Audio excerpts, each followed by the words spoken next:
حضرت جابر بن عبداللہ انصاری احزاب کے موقع پر حضور کی خدمت اقدس میں تھے۔ انہوں نے دیکھا کہ رحمت دو عالم صلی اللہ علیہ وآلہ وسلم بھوک سے نڈال ہیں اور احزاب کی وہ ساری سٹرگل ہو رہی ہے اور خندق کھودی جا رہی ہے۔ جو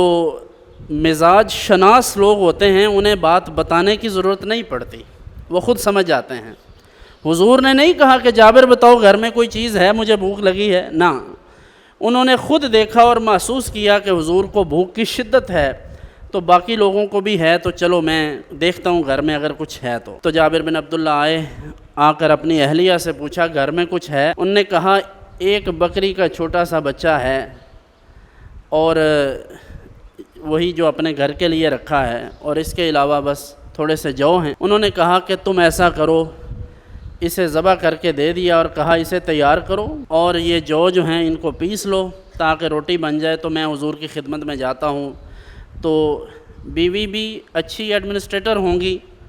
تو انہوں نے حساب لگایا کہ چھوٹا سا بکری کا بچہ ہے اور حضور کے ساتھ تو خندق کھودنے والے کتنے لوگ ہیں، اور مہربانی بھی فرماتے ہیں، پھر اکیلے تو اس طرح نہیں تشریف لائیں گے۔ تو کہا کہ جا کر کان میں حضور سے عرض کرنا کہ حضور آپ اور چند کوئی خاص جو آپ کے غلام ہیں وہ آ جائیں، تو جو ہمارے پاس حاضر ہے وہ ہم پیش کر دیں گے۔ تو انہوں نے جا کر ایسے ہی کیا، حضور کے کان میں عرض کیا، یہ بخاری کے الفاظ ہیں۔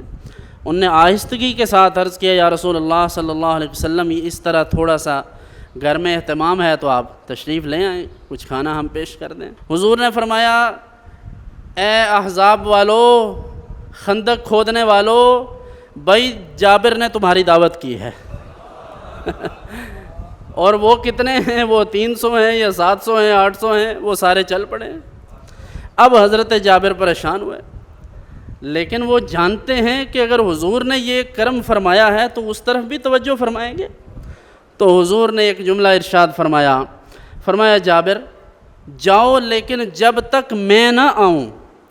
اس وقت تک تم شروع نہ کرنا۔ جب حضور تشریف لے گئے، حضور نے فرمایا اس آٹے پر کپڑا پڑا رہنے دو اور اس ہنڈیا کو چولہے پر رہنے دو، اور جو آئے اسے کھلاتے جاؤ۔ سارے صحابہ جو 900 یا 700 تھے انہوں نے کھانا کھا لیا،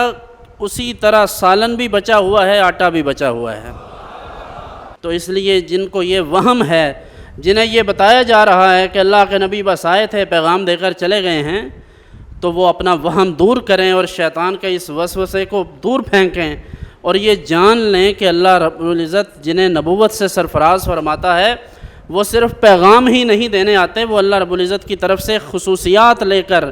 خاص پیغام کے ساتھ خاص امتیازات اور خاص حیثیت میں آتے ہیں، اور ان کی حیثیت قیامت تک چیلنج نہیں کی جا سکتی۔